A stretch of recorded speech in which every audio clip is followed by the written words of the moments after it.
하나님 사랑합니다. 한 번 더 하나님 사랑합니다. 할렐루야. 오늘은 특별한 걸 한번 하십시다. 우리 교회를 사랑합니다. 오병이어 교회를 사랑합니다. 정말이세요? 네, 여러분이 다니는 교회를 사랑해 주시기를 바랍니다. 어느 날 밤 김 집사가 집으로 돌아오다가 강도를 만났습니다. 강도가 칼을 들이면서 돈 내놔, 안 내놓으면 죽는다. 김 집사는 무서웠습니다. 손을 번쩍 들고 용기를 내서 말했습니다. 못 줘. 마누라가 강도에게 돈을 빼앗겼다고 하면 나를 가만둘 것 같아? 그러자 강도는 기가 막혔습니다. 야, 남자 자식아, 마누라한테 쩔쩔매냐? 그런데 돈 내놔. 안 내놓으면 넌 죽어. 옆구리에다가 바짝 칼을 댔습니다. 그리고 귓속말로 말을 합니다. 야, 오늘 한 건도 못했다고 하면 내 마누라가 가만 놔둘 것 같아? 요즘 남자들 불쌍합니다. 나를 비롯해서 모든 남자가 다 불쌍합니다. 왜냐하면 아내한테 쩔쩔매야 되기 때문입니다. 그래야 가정이 편안하죠. 가정을 편안하게 하시기를 바랍니다. 마태복음 25장은 심판장입니다. 그래서 이 심판장에서 세 가지 예수님이 비유를 말씀하셨습니다. 첫째는 열처녀의 비유. 이것은 재림을 준비하라는 겁니다. 심판을 준비하라는 거예요. 예수님이 재림하니까 너희 재림 준비해라, 심판 준비해라, 이런 말씀입니다. 그래서 심판을 준비하는 사람이 슬기로운 사람이다. 두 번째는 달란트의 비유를 배웠습니다.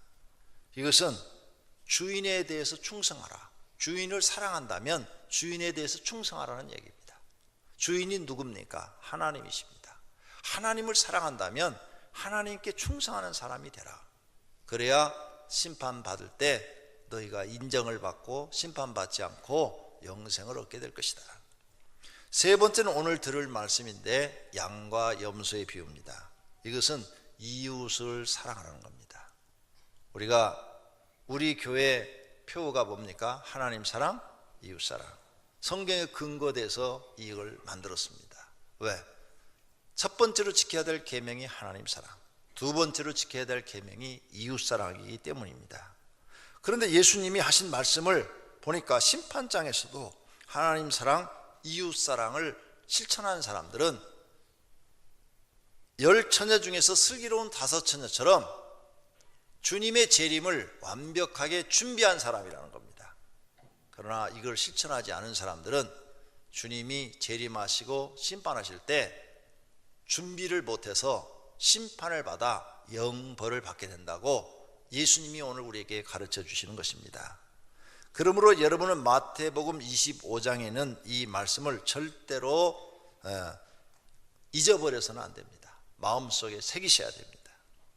예수님이 재림하실 때 우리를 심판하시는 기준입니다. 또 현재 우리를 판단하시어 복과 저주를 내리시는 기준이기도 합니다. 이러한 말씀을 알고 있어야 복받는 길로 바르게 우리가 갈 수가 있습니다. 이러한 말씀을 배우고도 저주받는 길로 간다면 그분은 어리석은 분입니다. 마태복음 7장에서 예수님은 산상수훈 말씀을 마치면서 결론으로 하시는 말씀이 지혜로운 사람과 어리석은 사람에 대해서 말씀하시는 것입니다. 어떤 사람이 지혜로운 사람인가? 어떤 사람이 어리석은 사람인가? 지혜로운 사람은 예수님이 하시는 말씀을 듣고 반석 위에 집을 짓는 사람과 같다.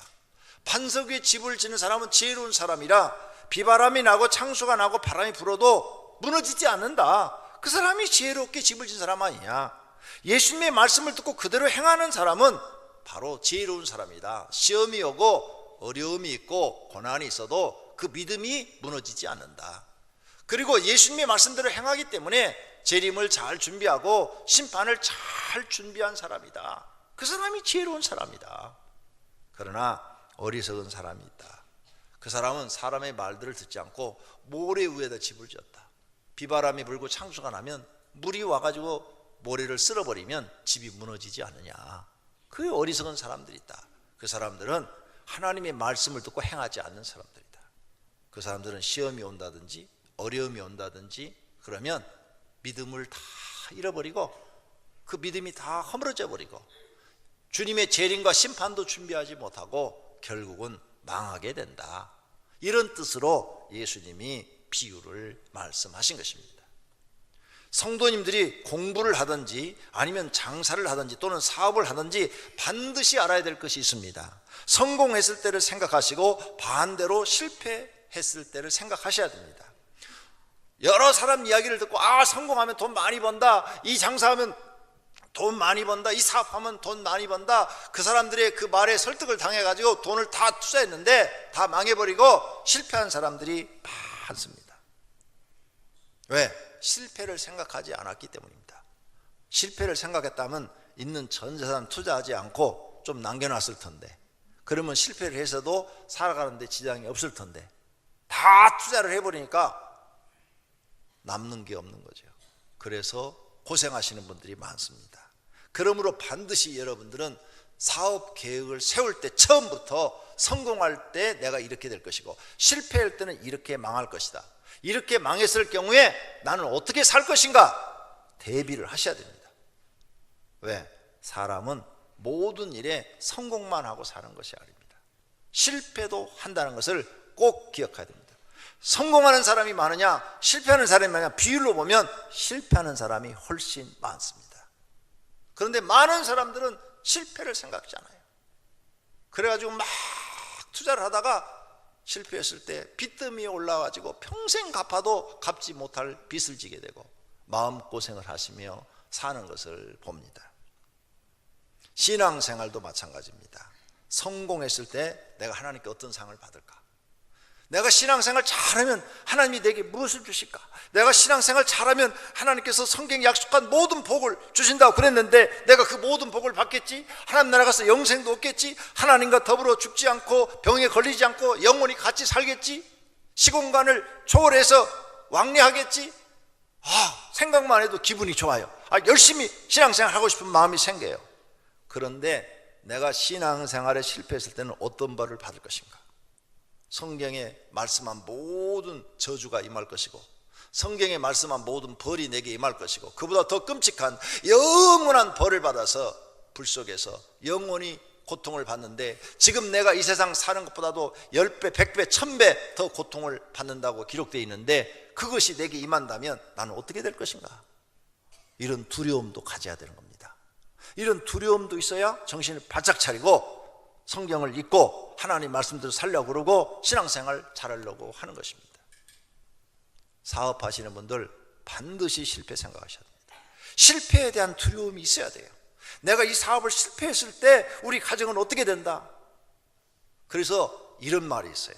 사업하는 사람들은 절대 집을 담보로 해서 사업하지 마라. 아십니까? 책에 나온 내용이에요.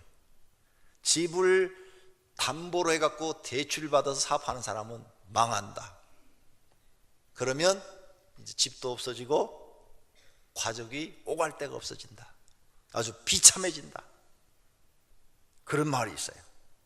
그러므로 사업을 아무리 하고 싶어도 집을 담보로는 하지 마라. 이런 말이 있어요. 왜? 그래야 실패를 했어도 집은 남아있는다. 집이 남아있으면 그래도 가족이 먹고 살 장소가 있으니까 건강만 하면 나가서 아무 일이든 해도 먹고 살 수는 있다 이거예요. 그런데 집까지 없어져 버리면 절망적이라는 거예요. 오늘 교회 나오길 잘했죠? 목사가 성경만 가르치는 게 아니라 경제학도 가르치잖아요. 저는 이런 책을 20살 때 읽었어요. 20살 때. 목사님이 1000권의 책을 읽으라 할 때 다 읽었던 내용들이에요. 그래서 무슨 일을 하든 성공했을 때와 실패했을 때를 생각하면서 일을 해왔어요. 이 교회를 이렇게 크게 짓는데도 나는 한쪽으로 언제나 실패할 때를 생각하고 있었어요. 만약 이걸 완성하지 못하고 교회가 못 지는다면 교회는 어떻게든지 살려야 되고, 이 살리는 방법은 뭐냐, 그리고 나는 내가 살아갈 방법은 뭐냐, 다 생각하고 있었어요. 다 대비하고 있었어요. 언제 어떤 사건이 터져도 다 막을 수 있도록, 그리고 그걸 해결할 수 있는 것을 준비를 하고 처음부터 시작했어요. 그랬더니 그래도 이렇게 안정적으로 우리 교회가 이제 성장해 가고 모든 것들이 다 잘 돼가고 있는 줄로 믿습니다. 여러분, 이 철학을 절대 잊어버리지 마세요. 성공했을 때와 실패했을 때를 반드시 생각해라. 내가 이 사업을 하다가 실패하면 우리 가족은 어떻게 되고 나는 어떻게 될 것인가, 이걸 항상 계산해 놓고 대비를 해 놓으셔야 돼요. 최후의 대비는 해 놔야 돼요. 그래서 집이라도 남으면 집을 좀 줄이면 그 돈 갖고 장사를 해서도 먹고 살고, 집은 좀 줄여서 살면 되잖아요. 근데 그 집까지 날아가 버리면 정말 오갈 데가 없어요.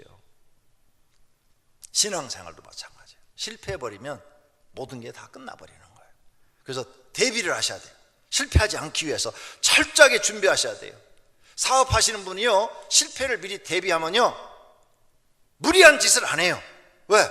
내가 더 무리하게 하다가 만약 이게 실패해버리면 어떻게 되냐, 내 공든탑이 다 무너지지 않느냐. 그러니까 절대 그 무리한 계획을 줄여. 안정권으로 가자, 안정적으로 가자, 안정적으로. 내가 조금 덜 성장하더라도 안정적으로 가자, 이렇게 가는 거예요. 그래야 실패할 확률이 줄어들고 성공하는 사람이 되는 것입니다. 여러분, 꼭 그렇게 사시기를 바랍니다. 오늘 예수님이 이 두 가지를 말씀하고 계십니다. 너는 양이냐 염소냐, 너는 신앙생활에 성공해서 양의 무리에 속해 있느냐, 너는 실패해서 염소의 무리에 속해 있느냐. 지금 예수님이 이거 묻는 거예요.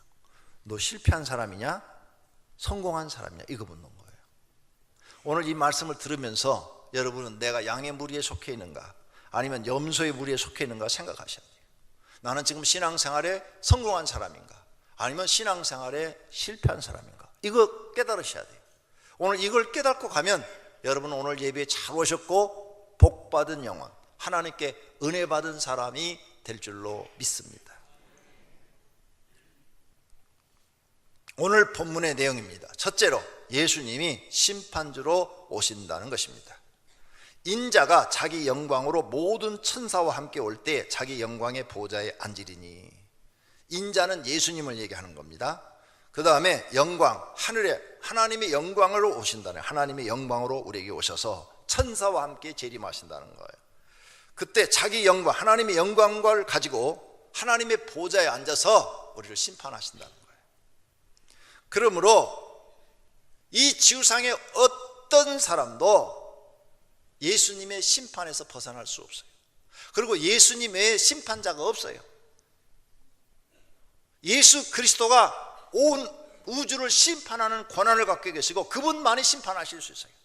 그러므로 이단들이 별소리를 다 해도 거기에 속으시면 속는 사람만 바보입니다. 속는 사람이 바보지요. 여러분이 누구한테 사기를 당했어요. 그럼 사기 당하는 사람이 바보인 거예요. 왜? 내가 바보니까 똑똑한 사람이 날 사기친 거예요. 여러분이 더 똑똑했으면 사기꾼이 아무리 얘기를 해도 사기를 안 당하죠. 왜? 내가 똑똑하니까.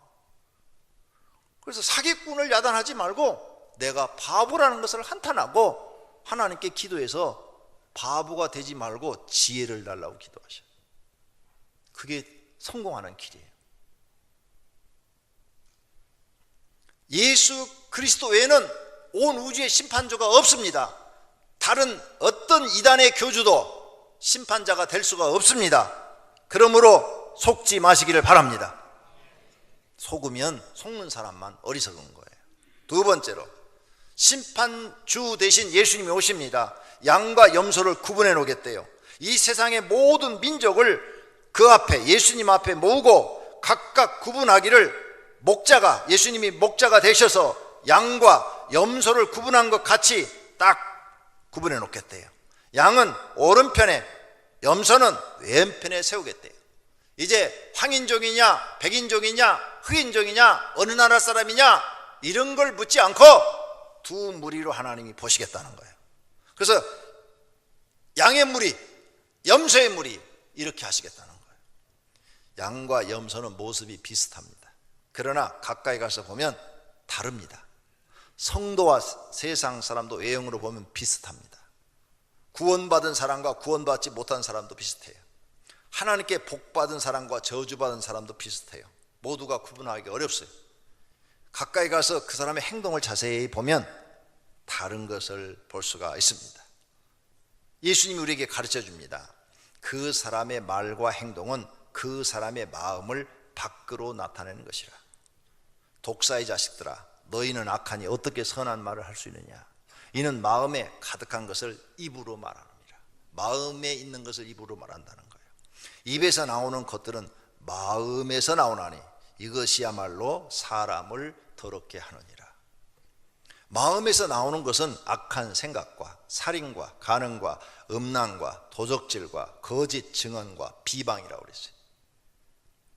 선한 사람은 마음에 쌓은 선에서 선을 내고 악한 자는 그 쌓은 악에서 악을 내나니 이는 마음에 가득한 것을 입으로 말함이라.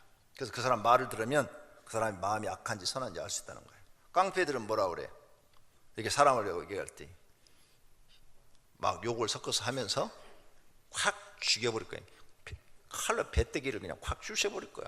말을 이렇게 해요. 그럼 우리 막 그 얘기를 듣고 막 겁이 나가지고 안절부절하죠. 그 말을 들으면 그 사람이 악한 거예요, 지금 선한 거예요? 악한 거예요. 음란한 사람은 뭐예요? 음란한 사람은 여자를 이렇게 우아래 쭉 훑어보고는 섹시하게 생겼네. 뭐 음란한 말을 자꾸 하는 거예요. 그럼 그 사람 마음이 뭐예요? 음란하다는 거예요. 음란하다는 거예요. 말을 들어보면 그 사람을 알 수 있다는 거예요. 여러분은 무슨 말을 많이 씁니까? 이 새끼 소 새끼 많이 쓰세요? 그 사람 마음속에 있는 게 말로 나온대요. 그러므로 여러분은 반드시 예수 믿고 말을 선한 말만 하시기를 바랍니다. 할렐루야.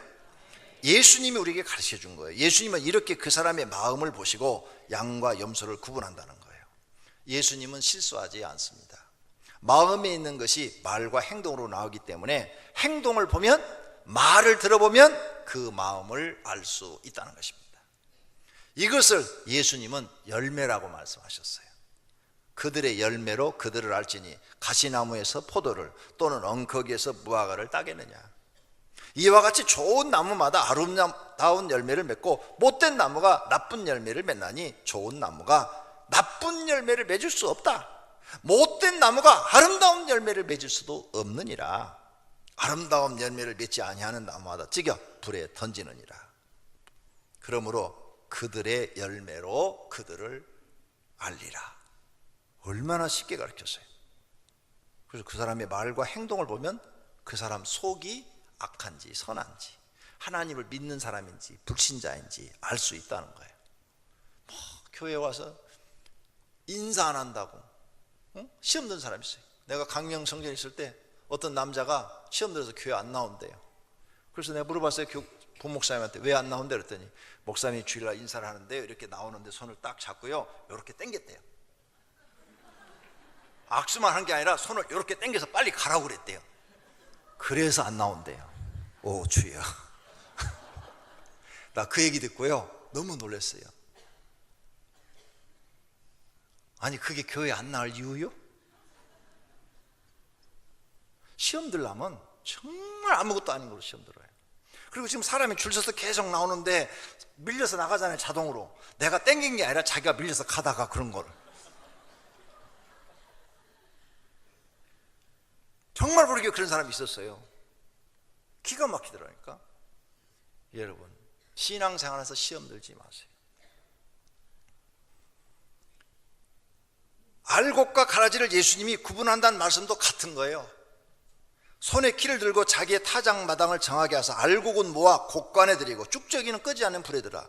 양과 염소의 비유와 같은 뜻이에요. 불에 태운다는 말은 뭐예요? 지옥불이라는 얘기죠. 그곳에 들어간다는 비유로 말씀하신 거예요. 예수님이 어떤 비유를 말씀하시든 뜻은 같아요. 그러므로 여러분이 성경을 배우면 이제는 알아야 돼요. 아, 내가 예수 믿으면 착한 사람 돼야 되겠구나. 선한 사람이 돼야 되겠구나. 앞으로 말도 선하게 하고 행동도 선하게 해야 되겠구나. 이렇게 은혜를 받으시면 영원히 구원받을 줄로 믿습니다. 세 번째로, 양의 무리는 복받은 자들이라고 말씀하십니다. 양떼 무리를 모아놓고 예수님이 지금 말씀하십니다. 그때 임금이 그 오른편에 있는 자들에게 이르시되 내 아버지께 복 받을 자들이여 나와 창세로부터 너희를 위하여 예비된 나라를 상속받으라. 천국을 얘기하는 거예요. 하나님 나라를 상속받으라. 내가 줄일 때 너희가 먹을 것을 주었고 목마를 때 마시게 하였고 나그네 되었을 때 영접하였고 헐벗을 때 옷을 입혔고 병들었을 때 돌보았고 옥에 갇혔을 때 와서 보았느니라. 이건 뭐예요? 불쌍한 이웃들을 실천하는 것을 보고 말씀하시는 거예요. 이웃사랑. 너 이웃사랑 하라고? 권 목사가 얼마나 설교했냐? 근데 너 했어? 이거 물어보시는 거예요.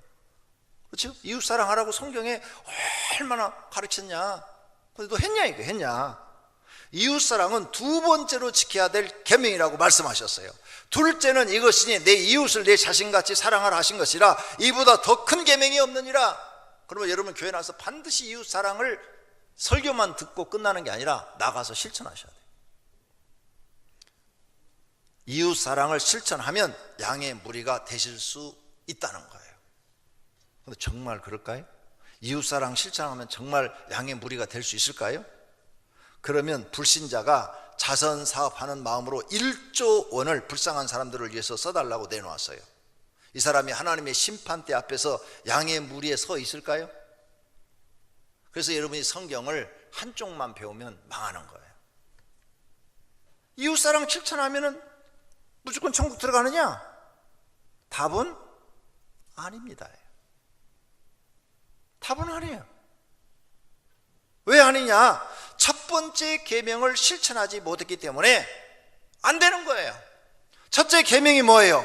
예수께서 대답하시되 첫째는 이것이니 이스라엘아 들으라. 주 곧 우리 하나님은 유일한 주시라. 내 마음을 다하고 목숨을 다하고 뜻을 다하고 힘을 다하여 주 너희 하나님을 사랑하라. 이건 너 지켰느냐? 이거 안 지키고 이웃사랑하는 것은 아무 소용이 없다는 거죠. 그래서 첫째는 하나님 사랑, 둘째는 이웃사랑. 믿습니까? 하나님 사랑하지 않는 불신자가 1조 원을 내놔도 소용없다는 거예요. 돈 갖고는 천국 못 들어간다 이게. 그러나 하나님 사랑하는 사람이 이웃 사랑하면 그건 인정해 주시겠다는 거예요. 우선순위를 잘 하셔야 돼요. 하나님 사랑 실천하셨습니까? 어떻게 실천하셨습니까? 이웃 사랑도 말로만 실천하는 것은 아무런 의미가 없습니다. 실제로 실천하셔야 합니다. 하나님 사랑도 실제로 실천하셔야 돼요. 실천하는 일은 어려운 일입니다. 하지만 하나님은 행동에 옮기시기를 원하십니다. 반드시 실천하셔야 합니다. 그래야 하나님께 인정을 받습니다. 믿음은 행함이 있어야 된다고 말씀하십니다. 행함이 없는 믿음은 죽은 믿음이라고 하십니다. 아, 허탄한 사람아, 행함이 없는 믿음이 헛것인 줄을 알고자 하느냐? 내가 보거니와 믿음이 그의 행함과 함께 일하고 행함으로 믿음이 온전하게 되었느니라. 하나님 앞에 내 믿음이 온전하다는 인정을 받으려면 행하라는 거예요. 양의 무리들은 믿음을 행함으로 보인 사람들입니다. 그래서 하나님이 인정하시고 복을 주시는 것입니다. 그런데 이 사람들은 행하였는데 오른손이 한 것을 왼손이 모르게 하신 분들이에요. 예수님이 너희가 나를 대접했다. 그러니까 이 양의 무리는 사람들이 말을 합니다. 주님, 의인들이 대답하여 이르되 주여, 우리가 어느 때 주님 줄이신 것을 보고 음식을 대접했으며 목마르실 때 마시게 했으며 나그네 됐을 때 영접했으며 헐벗은 걸 보고 옷을 입혀주고 병든 것을나 옥에 갇힌 것을 보고 우리가 도와드렸습니까? 우리 그런 적이 없습니다. 없대요. 그런 적이 없습니다. 예수님 대접한 적이 없대요. 모르고 있는 거예요. 그러자 예수님이 말씀합니다. 임금이 대답하여 이르시되 내가 진실로 너에게 이르노니 너희가 여기 내 형제 중에 지극히 작은 자 하나에게 한 것이 곧 내게 한 것이라. 내게 한 것이라.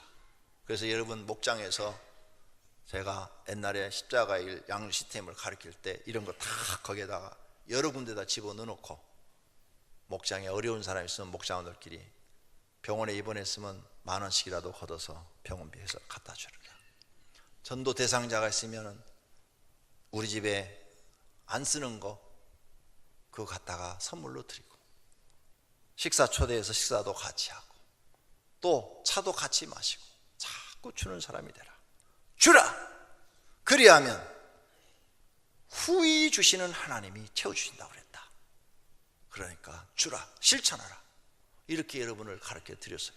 그래서 실천해가지고 많은 분들이 실천했더니 정말 하나님이 우리 가정 먹을 걸 책임져 주시는 것을 경험하고 계시는 분들이 우리 교회 안에는 많아요.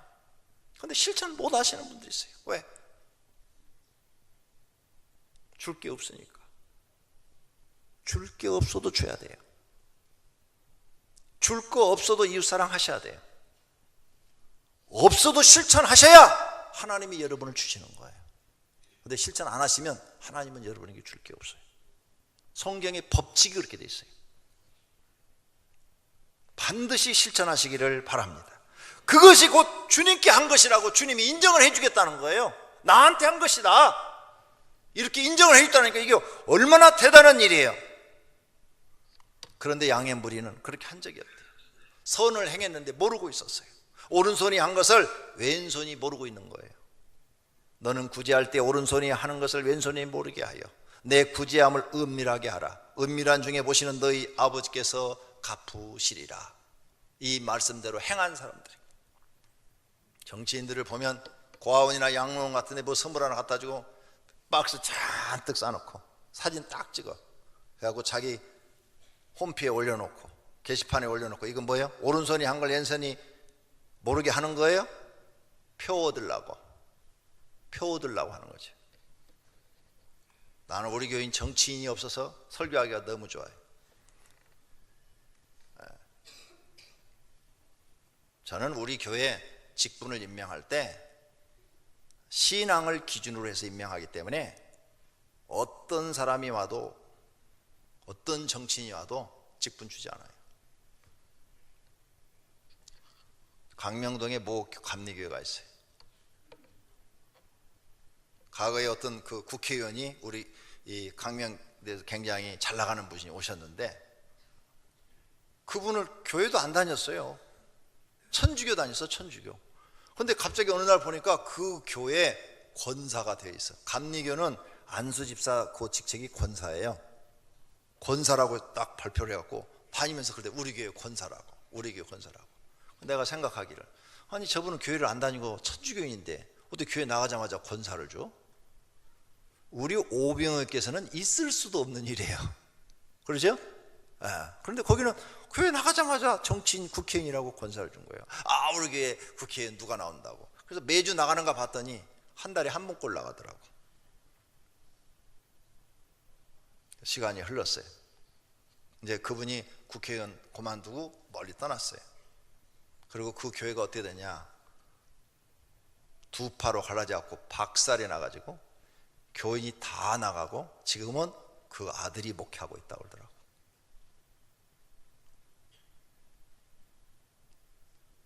하나님 뜻대로 해야 돼요. 교회는 하나님 말씀대로 하는 거예요. 오병이교회 들어오신 성도님들은 바깥에서 대통령을 하셨어도 교회의 법을 따르셔야 돼요. 바깥에서 장관을 하셨어도 교회 법을 따르셔야 돼요. 나는 그런 짓 안 할 거예요. 절대 안 할 테니까 기대하지 마세요. 고집 세게 생겼잖아요. 그건 고집이 아니고 내가 하나님을 만나서 하나님의 은혜를 경험했기 때문에 다른 짓을 할 수가 없어요. 오이스토리에 다 써놨어요. 그렇기 때문에 우리 교회는 믿음을 보고 하지, 아무리 부자가 와도 안 줘요. 우리 교회는 서리집사가 되려면 공부 다 마쳐야 돼. 그래야 서리집사라도 해요. 안 마치면 100년을 나와도 안 줄 테니까 빨리 십자가의 길을 공부하세요. 그래야 여러분이 사는 거예요. 왜 이렇게 하느냐? 여러분을 살리려고 그러는 거예요. 우리 교회가 이거 뭐예요 지금? 사람 살리는 오병이교회. 얼렁뚱땅해서 주면 사람이 안 살아요. 죽어요. 우리 교회는 세례도 절대 그냥 안 줘요.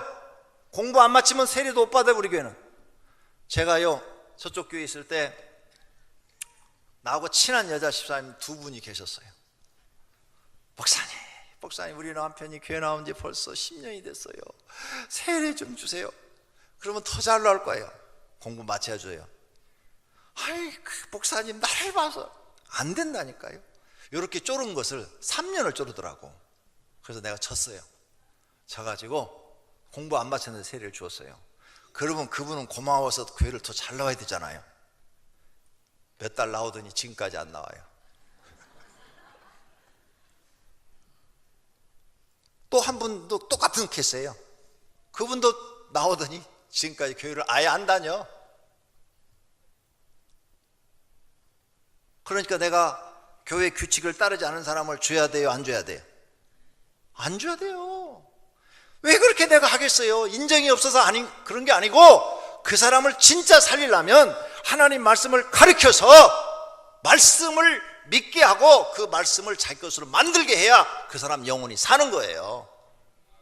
그래서 내가 새신자 공부 그 52주를 제가 하고 있는 거예요.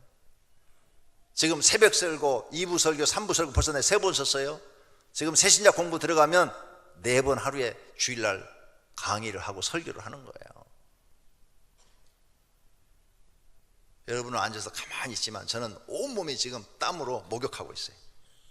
왜? 설교하니까 막 에너지를 쓰니까 온몸이 지금 다 축축이 젖었다고요. 그래도 좋아요. 왜? 나는 여러분에게 진짜를 가르쳐 주셔서 행복해요. 감사해요. 하나님이 날 버리지 않고 이렇게 여러분에게 성경을 정확하게 가르쳐 줄 수 있도록 하신 것에 대해서 정말 감사해요. 내가 성경을 여러분한테 올바르게 가르치는지 안 가르치는지 나한테 물어보지 말고 부목사님들한테 물어봐요. 여기 전도사님들한테 물어봐요. 왜? 이분들은 딴 데서 신앙생활을 오랫동안 하시고 신학교에서 성경 공부를 하고 오신 분들이야. 다. 그러니까 내가 틀렸는지 맞았는지 나보다 더 잘하시는 분들이야. 설교는 나보다 못해도 비판은 더 잘하는 분들이야. 그리고 그분들한테 물어봐. 목사님이 가르치는 성경이 맞는가 틀린가를 그분들한테 물어봐. 절대 목사님한테 얘기 안 할 테니까 진짜를 가르쳐 달라고 얘기해봐요. 자신이 있어요. 성경에서 전혀 오류가 없이 여러분에게 전달하고 있어요. 오히려 다른 사람보다도 더 정확하게 전달하고 있어요. 주님 말씀이 맞아요. 구제할 때 오른손이 한 걸 왼손이 모르게 하셔야 돼요. 할렐루야. 자신이 이웃을 사랑하였는데도 모르고는 이 사람이 돼야 돼요. 즉 교만하지 않고 이런 사람이 겸손한 마음을 가진 사람이에요. 자신을 자랑하지 않고 하나님을 자랑하는 신앙이에요. 자기가 영광을 받지 않고 하나님께 영광을 돌리는 신앙. 이런 사람들이 바로 오른손이 한 걸 왼손이 모르는 것처럼 신앙생활을 하는 거죠. 이러한 신앙을 가진 사람을 하나님이 갚아주신다는 거예요. 믿습니까? 교회 이사하는데 오셔서 몸으로 이삿짐을 옮긴 분들이 있어요. 이번에 막 5, 60명씩 와가지고 막 이삿짐을 남겨갖고 2천만 원을 절약할 수 있었어요. 그 이사센터에다 주면 이번에 이사하는데 한 2천만 원 정도 들어갈 텐데 막 얼마나 많이 들어오셨는지 여자분들이 힘도 세 그 의자를 둘이 하나씩 번쩍번쩍 들어가지고 다 차에다 실었어요. 몸살 났을 거예요 아마. 지금 근육이 막 땡기고 야단 났을 거예요. 하나님을 사랑하는 것을 실천하신 분들입니다. 교회 건축헌금 하시는 분들 하나님을 사랑하는 것을 실천하고 계시는 거예요. 교회 11조 헌금 등 여러 가지 헌금을 드리는 것도 하나님을 사랑하는 것을 실천하고 있는 거예요. 하나님을 사랑하지 않고 어떻게 하나님께 드리겠어요? 교회에 필요한 헌물을 드리는 일도 하나님을 사랑하는 일입니다. 계단, 벽, 타일 공사 헌금을 드린 분들도 하나님을 사랑했기 때문에 드렸습니다. 교회를 세우는 일은 하나님 사랑하는 것과 이웃 사랑을 동시에 실천하는 거예요. 왜? 하나님 사랑해서 교회도 세우지만 그 교회가 세워짐으로 수많은 영혼들이 또 구원받게 되잖아요. 그러니까 이웃 사랑을 실천하는 거예요. 어려운 이웃을 돕는 일은 이웃 사랑을 실천하는 일입니다. 성도는 이웃을 사랑해야 합니다. 그리고 자신의 물질로 실천해야 합니다. 그러면 하나님께 인정을 받습니다. 이러한 사람은 양의 무리에 서서 복을 받아 하나님과 영생을 함께 하실 것을 믿습니다. 그때 임금이 그 오른편에 있는 자들에게 이르시되 내 아버지께 복받을 자들이여 나와 창세로부터 너희를 위하여 예비된 나라를 상속받으라 하고 복받을 자들인 줄로 믿습니다. 네 번째, 염소의 무리는 저주받은 자들이라고 합니다. 왼편에 있는 자들에게 이르시되 저주를 받은 자들아 나를 떠나 마귀와 그 사자들을 위하여 예비된 영원한 불에 들어가라. 저주 받을 사람들이 가야 할 곳 잘 들으세요. 첫 번째가 나를 떠나. 여기 성경에 써있죠. 나를 떠나. 하나님을 떠나래요. 지금까지 네가 하나님 안에 있었지만 이제 하나님을 떠나. 내가 너를 지켜주고 보호해주지 않겠다는 거예요. 떠나. 두 번째, 마귀와 그 종들, 마귀의 그 종들, 부하들을 위해서 지옥을 만들어 놨대요. 그러잖아요. 지옥은 사람 보내려고 만든 게 아니라 마귀와 그 마귀를 따르는 부하들을 집어넣으려고 지옥을 만들어 놨대요. 근데 거기에 너도 집어넣으리라. 하나님이 인간 때문에 지옥 만든 게 아니에요. 인간을 창조하기 이전에 마귀와 그 부하들을 집어넣으려고 지옥을 만들어 놨는데 하나님 말씀을 안 듣고 엉뚱한 짓을 하니까 너도 그곳에 들어가라는 거예요. 하나님과 우리는 관계가 끊어지면 그게 죽는 거예요. 그래서 나를 떠나 그랬잖아요. 나를 떠나란 말이 뭐예요? 하나님과 관계가 끊어지는 거예요. 지금까지는 하나님 안에 있는 거예요. 여러분이 지금 하나님 안에 있어서 오늘 교회 나오신 거예요. 아직까지는 하나님이 여러분을 버리지 않으신 거예요. 오늘 교회를 나왔으니까 하나님이 여러분을 사랑하시는 거예요. 그걸 여러분이 받아들이고 하나님 말씀대로 살면 잘 되고 복 받을 수 있는 거예요. 그런데 계속 하나님 말씀을 실천하지 않으면 이제 심판 때 하나님이 더 이상 너희를 사랑해 주지 않겠다는 거예요. 그때는 끊어버리겠다는 거예요. 관계를 끊어버리겠다는 거예요. 성도들에게 이웃사랑 실천하지 않는 것을 책망하세요. 내가 줄일 때 너희가 먹을 것 주지 아니었고 목마를 때 마시지 않고 계속 반대로 말씀하시면서 이웃사랑 실천하지 않았다는 거예요. 그들은 성경 말씀을 많이 알았지만 교회 와서 설교를 많이 들었지만 실천하지 않았다는 거예요. 머릿속에 알고는 있었지만 행동에 옮기지 않았다는 거예요. 그리고 변명만 합니다. 하나님은 변명을 듣지 않습니다. 그래서 지옥에 가면 그때 실천할 걸 하면서 껄껄껄 하는 사람들이 많다고 말합니다. 교회에서 변명하는 사람들이 있습니다. 시간이 없어 못했습니다. 돈이 없어 못했습니다. 바빠서 못했습니다. 하나님께는 이런 변명이 하나도 통하지 않습니다. 아무리 여러분이 바빠도 잠잘 시간 있고 밥 먹을 시간 있고 놀러 다닐 시간이 있어요. 그런데 하나님의 일을 하기 싫어서 안 하는 거죠.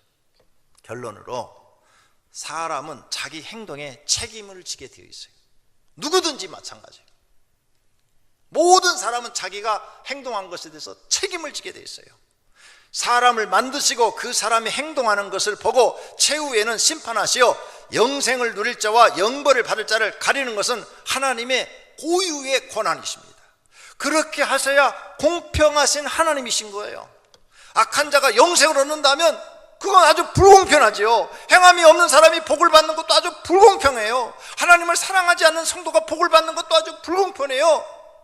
그러므로 하나님은 나중에 공평하게 심판 다 하셔야 되는 거예요. 그래야 하나님은 공의로우시고 공평하신 하나님이신 거예요. 그렇게 하시겠다고 오늘 써놓은 거예요.